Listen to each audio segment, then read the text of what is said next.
Today, President Trump and Israeli Prime Minister Benjamin Netanyahu had a phone call.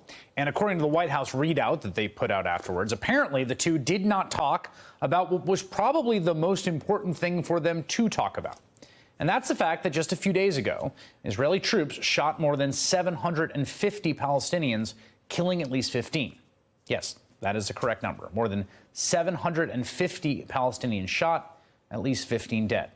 Now, this happened at a large protest along the Gaza border on Friday, where as many as 30,000 people gathered to begin what was planned as a 6-week sit-in protesting Israel's blockade of Gaza and supporting Palestinians' so-called right of return to Israel, a right that, I should note, the Israeli government says doesn't exist, and if enforced would spell the end of the Jewish state.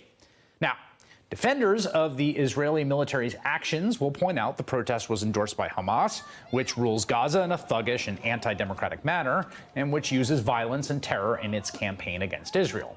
They will also note that at this particular protest, there were some protesters who threw rocks and Molotov cocktails and rolled burning tires at the border fence.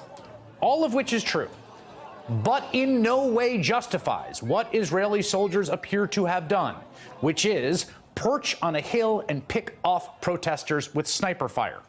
Much of it recorded for all to see. Like, for instance, this video, which shows live shots being fired at a teenager as he runs through an empty area to retrieve a tire. Or the shooting of this young man as he prayed near the border fence. As far as we can tell from the video evidence, IDF troops in sniper positions rained down bullets on unarmed people again and again and again. And not only did the President of the United States react by saying nothing, not only have the vast majority of members of Congress, Democrat and Republican, been entirely silent about this frankly unconscionable use of force, the U.S. blocked a UN Security Council statement calling for an investigation of what happened. Now, from day one, the Trump administration has sent the message to the U.S.'s Middle East allies, particularly Israel and the Saudis, that they can do whatever they want.